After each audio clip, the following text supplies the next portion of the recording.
দেখছেন ATN news ইসলামী bank happening পয়েন্টে আপনাদের সবাইকে আমন্ত্রণ জানাচ্ছি। আমি জান্নাতুন নাহার জাকিয়া। দর্শক, দেশে কঠিন অর্থনৈতিক সংকটের বিপর্যয়ের মুখে পড়েছে দেশের আবাসন খাত, এবং যদি বলি যে শিল্পের সঙ্গে সংশ্লিষ্ট ৩ শতাধিক ব্যাকওয়ার্ড লিঙ্কেজ বা সহযোগী শিল্পগুলো আসলে এখনকার যে পর্যায়ে সেখানে ভালো নেই তেমন। সব মিলিয়ে আবাসন শিল্পের 458টি উপখাত ঝুঁকিতে রয়েছে, এবং ব্যবসায়ীরা জানিয়েছেন যে দেশে আবাসন খাতে একটা ভয়াবহ অস্থিরতা এখন পর্যন্ত বিরাজ করছে। আমরা যদি বলি যে অসংখ্য ব্যবসা প্রতিষ্ঠান বন্ধের হুমকিতেও পড়েছে, এবং অনেক ব্যবসায়ী আসলে এই বিষয় নিয়ে উদ্বিগ্ন রয়েছেন। আরও যেটা উদ্বিগ্নের বিষয় সেটা হচ্ছে শিল্পের ওপর কিন্তু প্রত্যক্ষ এবং পরোক্ষভাবে প্রায় 2 কোটি মানুষ নির্ভরশীল। আপনারা বুঝতেই পারছেন আজকে হ্যাপেনিং পয়েন্টে আমরা কথা বলবো আবাসন শিল্পের ভবিষ্যৎ নিয়ে, এবং এ নিয়ে কথা বলার জন্য আজকে আমাদের সঙ্গে অতিথি হিসেবে উপস্থিত আছেন রেড ব্রিক্স ডেভেলপমেন্ট অ্যান্ড বিল্ডার্সের ব্যবস্থাপনা পরিচালক খন্দকার ফররুখ সাইদ। আপনাকে স্বাগত জানাচ্ছি আমাদের আয়োজনে। স্বাগতম। একদম শুরুতে আমরা ছোট্ট একটা চিত্র দেখাচ্ছিলাম, আসলে গত দুদিন আগের একটা প্রতিবেদন আমরা দেখছিলাম, সেখানে বেশ আসলে উদ্বিগ্নতা প্রকাশ করেছেন ব্যবসায়ী সংগঠন। একটু যদি পেছনের দিকেও ফিরি, যে করোনা মহামারী এবং রাশিয়া ইউক্রেন যুদ্ধের পরপরই শুরু হয়েছে ফিলিস্তিনি ইসরায়েলি যুদ্ধ, এবং তা আস্তে আস্তে পৃথিবীর অর্থনীতিকে ক্রমশ নিচের দিকে নিয়ে যাচ্ছে, আমরা যেটা সামগ্রিকভাবে দেখতে পাচ্ছি। বাংলাদেশ ঘুরে দাঁড়ানোর চেষ্টা করছে, কিন্তু তারপরে যদি বাংলাদেশের কথা বলি, যে এক সরকারের পতন আরেক সরকারের উত্থান এই সময় ঘটেছে। সব মিলিয়ে দেশের আবাসন ব্যবস্থা ঠিক এই মুহূর্তে কেমন আছে? এই মুহূর্তে যেহেতু দেশই একটা ট্রানজিট পিরিয়ডের মধ্যে যাচ্ছে, আবাসন শিল্প সেটার একটা পার্ট। তবে এখানে মেজর ফ্যাক্টর হচ্ছে যে আবাসন সেক্টরটা টোটালি এখন একটু কলাপস পর্যায়ে চলে গিয়েছে। কারণ হচ্ছে আবাসন হচ্ছে একটা বড় ইনভেস্টমেন্টের জায়গা। In terms of customer, in terms of owner, সবার একটা বিরাট ফান্ড এখানে ইনভলভ হয়। ছোটোখাটো বিষয় কিন্তু আমরা চলে যাচ্ছি, মনে করেন আমাদের যেগুলো দৈনন্দিন খরচ সেগুলো কিন্তু আমরা চালিয়ে নিয়ে যাচ্ছি। কিন্তু এই সেক্টরে যেটা হচ্ছে যে কেউই এখন কোনো দিক থেকে ইনভেস্টমেন্ট করতে পারছে না, মানে আমরাও পারছি না, কোনো কাস্টমারও পারছে না, এবং কি যারা আগেও এখানে ইনভেস্ট করে রেখেছে কাস্টমার এন্ড থেকে, হয়তো তারা এখন অনেকে চিন্তা করতেছে যে আমরা এগুলোকে ছেড়ে দেব অথবা ইনস্টলমেন্ট দিতে পারছি না। তো এরকম একটা পরিস্থিতির মধ্যে দিয়ে আমরা যাচ্ছি। তবে যেহেতু সব কিছুই এখন একটা নেগেটিভ স্টেজে আছে, তো আমরা অত নেগেটিভলি চিন্তা না করে আমাদের চিন্তা করতে হবে এর থেকে আমরা কিভাবে উত্তরণ পেতে পারি। এটার জন্য আমাদেরকে ধৈর্য ধরতে হবে, ফাইট করতে হবে। এই ফাইটে হয়তো আমরা অনেকে টিকবো, অনেকে টিকবো না, কিন্তু আমাদেরকে এগিয়ে যেতে হবে। এখনই যদি আমরা ডিমোরালাইজ হয়ে যাই তাহলে আসলে আমরা এগিয়ে যেতে পারবো না। একদমই তাই। আমাদের অন্তর্বর্তীকালীন সরকার এসেছেন এই মুহূর্তে, এবং এখনকার সময় সবাই একটা সংস্কার চাচ্ছেন বিভিন্ন খাতে। আবাসন শিল্পে বা আবাসন খাতে এই সংস্কারটা কেমন হতে পারে? আবাসন শিল্পের সংস্কার আসলে অনেক আগের থেকেই দরকার। লাস্ট 15 ইয়ার্সই বলবো যে এই গভর্নমেন্ট আসার পর থেকে, মানে লাস্ট যে গভর্নমেন্ট ছিল তারা এই সেক্টরটাকে খুব একটা পজিটিভভাবে তারা এটাকে অ্যাড্রেস করে নাই। এটা যে কোনো কারণেই হোক, পলিটিক্যাল ভিউ হতে পারে বা ফিনান্সিয়াল ভিউ হতে পারে, যে কারণে এটা অনেক ক্ষেত্রে সাফার হয়ে আসছে। বিশেষ করে আপনি যেভাবে মেনশন করলেন যে স্টার্টিং ফ্রম করোনা, যখন করোনা ছিল তখন থেকে কিন্তু এই সেক্টরটা ঢুকে ঢুকে চলছে। তারপর যুদ্ধ যাচ্ছে, প্রতিটা ম্যাটেরিয়ালসের দাম বাড়ছে, তা এই কারণেই সব কিছু নিয়ে একটা খারাপ। তারপর লাস্ট যেটা প্রবলেম হয়ে গেছিলো যে আমাদের যে ড্যাপের নিয়মাবলী, ইমারত আইন 2008-এর 2023-এ কিন্তু একটা চেঞ্জ গভর্নমেন্ট করেছিল। তারপর থেকে কিন্তু টোটালি বিজনেস লাস্ট 2 ইয়ার্সে টোটালি কিন্তু কোনো পজিটিভ মুভমেন্ট নাই। কারণ অগ্রগতি দেখা যায়নি। হ্যাঁ, কোনো অগ্রগতি দেখা যায়, কারণ হচ্ছে নতুন নিয়ম আনার পর ওটা আসলে প্র্যাকটিক্যালি ইমপ্লিমেন্ট করার মতো সিচুয়েশন আমাদের দিক থেকেও নাই, কারো দিক থেকেই নাই। ফলে কিন্তু আমরা এখনও অপেক্ষা করছি ওই আইনটা চেঞ্জ করার জন্য। এর মধ্যে রিহ্যাব, গণপূর্ত সবাই মিলে কিন্তু কয়েকবার মিটিং করেছে যে এই পলিসিটাকে আবার রিভিউ করে ঠিক করে নেওয়ার জন্য। মিটিংয়ের ফলাফল এখনও আসেনি, but we are hopeful that there will be some changes, otherwise we can't move forward. এটা হচ্ছে মেইন থিং। রাজধানীতে যদি আমরা বলে যাই, যেমন আবাসন প্রকল্প রয়েছে, ফ্ল্যাট কিংবা জায়গা, কিন্তু রাজধানীর বাইরে সেভাবে গড়ে উঠছে না কেন? রাজধানীর বাইরে আসলে আমাদের হয়ে গেছে কি সব কিছুই রাজধানী কেন্দ্রিক। চাকরি বলেন, ব্যবসা বলেন, হসপিটাল বলেন, সব কিছু দেখবেন ঘুরে ফিরে কিন্তু রাজধানী কেন্দ্রিক। ফলে যারাই কিছু করতে চাচ্ছে তারা চিন্তা করে প্রথম যে আমরা রাজধানীতেই করার চেষ্টা করব, যেহেতু এখানে সব কিছু মানি ইনভলভমেন্টটা বেশি, মানি মুভমেন্টটা বেশি, ফলে সব ইনভেস্টমেন্ট হচ্ছে এখানে। কিন্তু হচ্ছে না এটা বলা ঠিক না। যেমন কথার কথা কক্সবাজার, পর্যটন যেভাবে ওখানে ইমপ্রুভ করেছে বা যেভাবে ওখানে এস্টাবলিশ হয়েছে, টু সাম এক্সটেন্ট একটু বেশিই হয়ে গেছে, অর্গানাইজভাবে হচ্ছে না। তারপর যদি আপনি দেখেন চিটাগাং, খুলনা, বগুড়া এইসব জায়গায় কিন্তু ডেভেলপমেন্ট হয়েছে, এবং কি কুমিল্লা রিয়েল এস্টেট কিন্তু ওখানেও যাচ্ছে। আর ঢাকার বাইরে যেটা আমরা যদি বলি, খালি রিয়েল এস্টেটের কথা না বলে যে যারা ল্যান্ড ইনভেস্টমেন্ট, সেগুলো কিন্তু ঢাকা কেন্দ্রিক আশেপাশে হচ্ছে, একটু বাইরে। এটাও কিন্তু একটা পজিটিভ সাইড যে আমরা পরের দিকে যদি ডিসেন্ট্রালাইজ করতে পারি, যে ঢাকার থেকে আমরা ওদিকে শিফট করব, তাহলে কিন্তু এই সিনারিগুলো, এই যে আমরা যে যানজটে পড়ছি, আমরা যে বিভিন্ন মানে পরিবেশ নষ্ট হচ্ছে, এগুলো থেকে আমরা ওভারকাম করতে পারবো।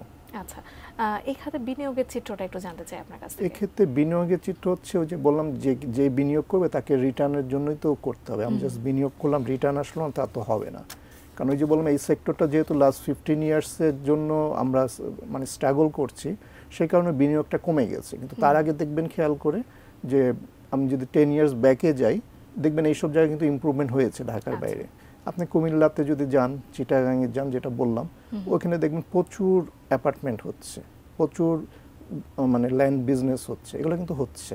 কিন্তু লাস্ট 10 ইয়ার্সে এটাকে একটু স্লো ডাউন হয়ে গেছে সব সিচুয়েশনের কারণে। কারণ রাজধানীতে আমরা এখনো দেখা যাচ্ছে অনেক আনসোল্ড প্রোডাক্ট পড়ে আছে, অনেক কোম্পানি বন্ধ হয়ে যাচ্ছে। আর আরেকটা ব্যাপার হয়তো আপনি পরে রেইজ করবেন, কাস্টমারদের হাতের বাইরে কিন্তু সব চলে যাচ্ছে, চাইলেও কিন্তু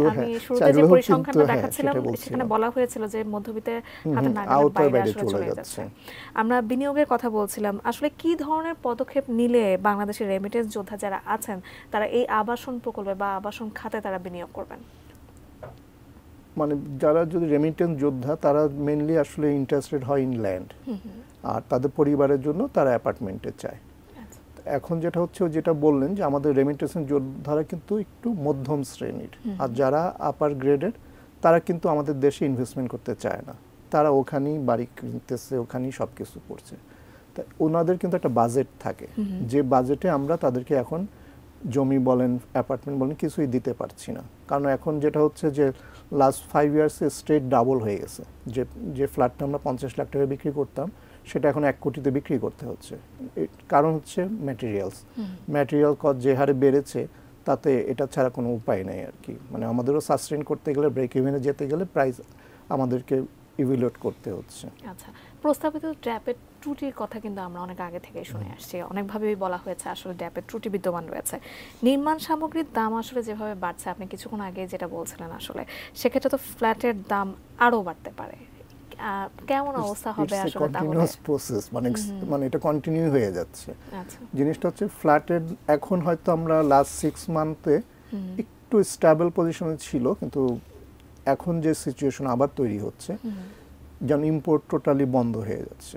আমি তার আগে বলিনি, আমি নেগেটিভলি এটাকে দেখছি না। কারণ হচ্ছে ওই যে বললেন, আমরা নতুন একটা বাংলাদেশের মধ্যে আমরা আছি, আমরা সবকিছু সংস্কার চাচ্ছি। তা আমরা এটাকে পজিটিভলি চিন্তা করতে হবে। কিন্তু পজিটিভ চিন্তা করতে গেলে আমাদের যে লুফলগুলি আছে ওগুলোকে অ্যাড্রেস করতে হবে, যেটা আপনি মিন করলেন। সেক্ষেত্রে আমাদেরকে প্রথমেই চিন্তা করতে হবে ম্যাটেরিয়ালস কস্টগুলি কীভাবে কমানো যায়। এখানে হয়তো অনেক ট্যাক্স দেওয়া আছে, সাবসিডিয়ারি ট্যাক্স দেওয়া আছে, বিভিন্ন ধরনের দিয়ে প্রোডাক্টগুলির প্রাইস বেড়ে দিয়ে যাচ্ছে। এই ক্ষেত্রে আমাদেরকে অ্যাড্রেস করতে হবে। তারপর হচ্ছে এলসি করতে পারছে না, ফর ম্যাটেরিয়ালস আসছে না। এইগুলোকেও আমাদের উইদিন 6 মান্থে এগুলোকে যদি অ্যাড্রেস করতে না পারি, তাহলে এখান থেকে আমাদেরকে উঠে যাওয়াটা খুব কঠিন হয়ে দাঁড়াবে। আমরা এই বিষয়ে আরো জানবো আপনার কাছ থেকে, তবে তার আগে আমাদের হ্যাপেনিং পয়েন্টের আয়োজনে দর্শক একটা বিরতি নেবার সময় হয়ে গেছে। আমরা একটা বিরতির পর আবারও ফিরে আসছি, নিশ্চয়ই আমাদের সাথেই থাকবেন।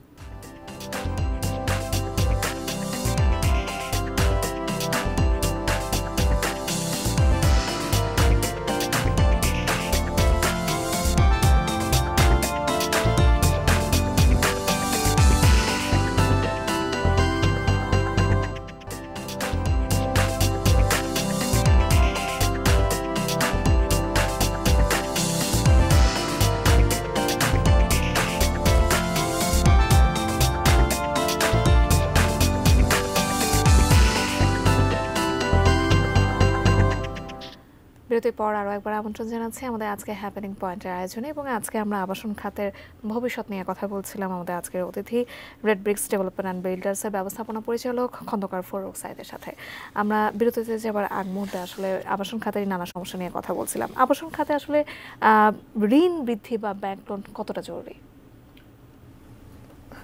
ঋণ বৃদ্ধি বলতে আবাসন খাতে আসলে কোম্পানির ক্ষেত্রে তো আমরা ব্যাংক লোন অনেক দিন থেকেই বন্ধ। এটার দুটো কারণ আছে, এক হচ্ছে ফিনান্সিয়াল ক্রাইসিস মানে আমাদের মনিটারি ফান্ডের অভাবে, আর সেকেন্ডলি হচ্ছে যে এই সেক্টরটাকে মানে ঋণ দেওয়ার ক্ষেত্রে গভর্নমেন্ট পলিসি বলেন ব্যাংক পলিসি বলেন সব ডিসকারেজ করতো। তা আমাদের যেটা ছিল আমরা কাস্টমার লোনটা পেতাম। কাস্টমার লোনের ব্যাপারে আমাদের যেমন ছিল আমরা সবসময় চিন্তা করছি এটা 1 ডিজিটে রাখার জন্য, এটা ছিল কিছুদিন, কিন্তু এখন যেটা হয়ে গেছে এখন এটা 13 to 14% মধ্যে চলে আসছে, ফলে এটা কাস্টমারের জন্য অ্যাফোর্ড করা অনেক টাফ হয়ে যাচ্ছে আর কি। আশা করি এটা হয়তো অ্যাড্রেস হবে, কমবে, আমরা ওইভাবে চিন্তা করছি এখনো। আচ্ছা, রাজুকের কতগুলো ফ্ল্যাট প্রকল্প আসলে ছিল, যদি আমরা বলি যে কয়টি ফ্ল্যাট প্রকল্প ছিল সেখান থেকে স্বল্প আয়ের মানুষেরা এখন পর্যন্ত কোনো ফ্ল্যাট কিনতে পেরেছেন কিনা? এটা প্রথম দিকে যে প্রথম ফেজে যেগুলো ছিল সেগুলো থেকে কিনতে পেরেছে, তারপর কিন্তু বিশাল প্রজেক্ট দেওয়া হয়েছিল দিয়াবাড়ির দিকে উত্তরাতে রাজুকে, যেগুলো সেগুলো দেখা যায় যে কোম্পানিকে দেওয়া হয়েছে তাদের মধ্যে যে আন্ডারস্ট্যান্ডিং ছিল তারা ঠিকই টাকা নিয়ে গেছে কিন্তু বিল্ডিং আর হয় নাই। তার ফলে হচ্ছে ওখানে যারা ইনভেস্টমেন্ট করেছে তারা অনেক সাফার করছে, ওগুলা এখনো প্রোগ্রেস হয় নাই বা ওগুলা হ্যান্ড ওভার হয় নাই। তা বলবো যে খুব লিমিটেড মানুষ ওই ফ্যাসিলিটিটা পেয়েছে, যেটা কিন্তু রাজুকের উচিত ছিল যে এটার থেকে তারা আরো বেশি, আমাদের থেকে তাদের মানে একটা পোর্শন বেশি থাকার কথা। সেক্ষেত্রে দেখা যাচ্ছে আমরাই এগিয়ে আছি কিন্তু রাজুকি পিছিয়ে আছে। কালো টাকা সাদা করার যে প্রস্তাবনা সেটা নিয়ে একটা কথা হচ্ছিল, বেশ জোরে সোরে শোনা গেছে, এই ব্যাপারে আপনি কি বলবেন? এটা তো আসলে এক্সিস্টিং কালো টাকা সাদা করার ব্যাপারে আমরাও এটা চাইতাম, চাওয়ার কিছু লজিক ছিল যে আমরা কিন্তু তখনই জানতাম যে টাকা সব পাচার হয়ে যাচ্ছে বিদেশে। পাচার হয়ে কোথায় যাচ্ছে? ওটা কিন্তু জমি বাড়ি কেনা হচ্ছে কিন্তু এটা বিদেশে, দেশের বাইরে। সেই কারণে আমরা তখন বলতাম যে কালো টাকাকে সাদা করার সুযোগ আমাদের সেক্টরে দেওয়া হোক, কিছু ইনভেস্টমেন্ট আমাদের দেশে থাকবে, এগুলা রোলিং করতে পারবে। তা এখনকার এটা নিয়ে কথা হচ্ছে এটাকে উইথড্র করার জন্য। এটা উইথড্র করার ক্ষেত্রে এখন আমিও বলবো যে হ্যাঁ, বা আমরাও বলবো এটা উইথড্র করুক, যদি আমরা যেহেতু সংস্কারের মধ্যে যাচ্ছি, আমরা চাই না যে আর কোনো কিছু দুর্নীতি হোক, ব্ল্যাক মানি ইনভেস্টমেন্ট হোক, আমরাও চাই না। আর আমরা এখন হোপফুল যে টাকার বাইরে যাবে না, আমরা এখন যেটা চাচ্ছে গভর্নমেন্ট বাইরে থেকে টাকা আনার জন্য, তো সেগুলো আসুক। আর ব্ল্যাক মানি যেগুলো আছে সেগুলো আমরা এখন মনে হয় না এই সেক্টর আর বলার যে আমাদের এখানে ইনভেস্টমেন্ট হোক, এটা নিয়ে কথা হচ্ছে, স্বচ্ছ প্রক্রিয়ার মাধ্যমে যাচ্ছে। এবং খুব সম্ভবত এটা উইথড্র হওয়ার জন্য আলোচনা হচ্ছে, হয়তো উইথড্র হয়ে যাবে, এই সুযোগটা হয়তো আর থাকবে না। আচ্ছা, রেড ব্রিক্সের প্রকল্পগুলো সম্পর্কে আপনাদের কাছে জানতে চাই, কি কি নতুন প্রকল্প নিয়ে আপনারা হাত দিয়েছেন? আমরা তো আসলে বেসিক্যালি আবাসন নিয়ে কাজ করি। তো আমাদের যে প্রজেক্টগুলি আছে যেগুলো আছে, মনে করেন এখন 20টার মতো আমাদের প্রজেক্ট রানিং, আমরা ওগুলোকে নিয়ে আছি। আর নতুন প্রজেক্টের ব্যাপারে আমরা যেটা বললাম যে লাস্ট 2 ইয়ার্সে আমরা নতুন প্রজেক্ট নিয়ে কাজই করছি না, কারণ যতক্ষণ না রাজুকের নিয়ম, এই আপনি যেটা বলছেন ফারের সমস্যা, বিল্ডিংয়ের হাইটের সমস্যা, সব কিছু মিলে নতুন করে যে নিয়ম 2023 সালে ইমপ্লিমেন্ট করা হয়েছে ওটা ধরে আমরা কাজ করতে গেলে আমরাও যেমন প্রজেক্ট পাচ্ছি না, ল্যান্ড ওনারও আমাদেরকে জমি দিবে না, এবং এটা কারোর জন্যই মানে ফ্রুটফুল না। সেই কারণে হচ্ছে আমরাও বললাম যে আমরা ওয়েট করছি যে আর একটু আমরা যদি অ্যাগ্রেসিভলি আগাতে চাই তাহলে আমাদেরকে রিভিউ করতে হবে।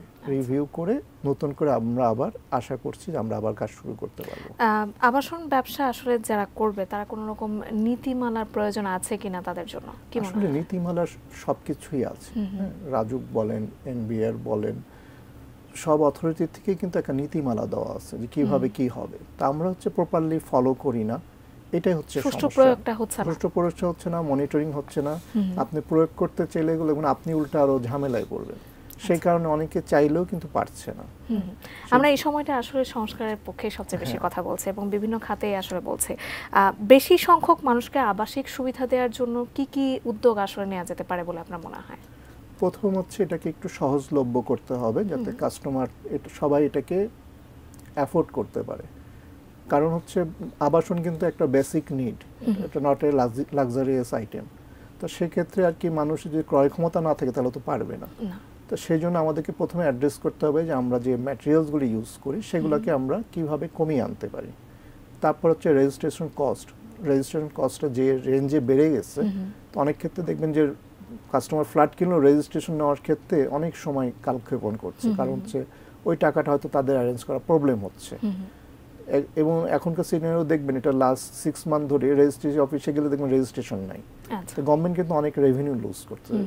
যত যে বেশি রেজিস্ট্রেশন হবে তত গভর্নমেন্ট রেভিনিউ পাবে। আচ্ছা তো এই ক্ষেত্রে আপনাকে রেজিস্ট্রেশন কস্টটাকে কমিয়ে আনতে হবে, তাহলে দেখবেন যে গভর্নমেন্টও রেভিনিউ পাচ্ছে, কাস্টমারও অ্যাফোর্ড করতে পারছে, সব দিক দিয়ে ভালো হচ্ছে।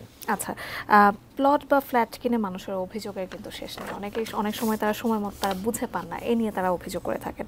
এই ব্যাপারে আপনারা আসলে কি বলবেন? এটা তো বাস্তবতা, ভালো মন্দই মানুষ, আমরাও যেমন ভালোর মধ্যে আছি আবার খারাপের মধ্যে অনেকে আছে। তা দেরি হওয়ার কিছু কারণ থাকে, পলিটিক্যাল সিনারিও, যেমন লাস্ট 3 মান্থস ধরে কোনো অ্যাক্টিভিটিস নাই, এটা কারণে কিছু প্রোডাক্ট দিতে দেরি হবে। করোনার সময় একটা সময় গেল, আমরা প্রায় 1 বছর সাফার করলাম, সেটা কারণে দেরি হলো। কিন্তু তারপরও এটা কিন্তু একটা গভর্নমেন্ট স্ট্যান্ডার্ড পলিসি দেওয়া হয়, রিহাব থেকে দেওয়া হয়, গভর্নমেন্ট এন্ডোর্স করে দেওয়া হয় যে কখন আমরা গ্রেস পিরিয়ড পাবো।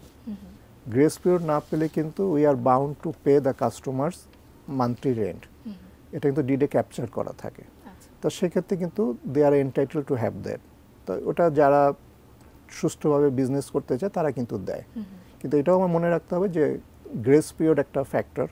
করোনার সময় একটা গ্রেস পিরিয়ড 1 বছর দেওয়া হয়েছিল, এখনকার ব্যাপারে কোনো ডিসিশন হয় নাই। 3 মান্থস ইট ক্যান বি, মানে এটাকে ওভারকাম করা সম্ভব।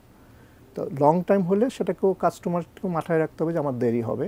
আরেকটা জিনিস হচ্ছে যে আমি কার কাছ থেকে অ্যাপার্টমেন্ট কিনবো, কার কাছ থেকে ল্যান্ড কিনবো, কেউ কমে দিতে চাইলেই তার কাছ থেকে নেব, সেটা হলে হবে না। কারণ তার উদ্দেশ্যই থাকবে যে কমে দিতে চাচ্ছে, যে ব্রেক ইভেনের চেয়ে কমে বিক্রি করছে, সে নিশ্চয়ই টাইমলি আপনাকে ফ্ল্যাট বা ল্যান্ড হ্যান্ড ওভার করবে না। এটাও বোথ এন্ড থেকে কেয়ারফুল হতে হবে।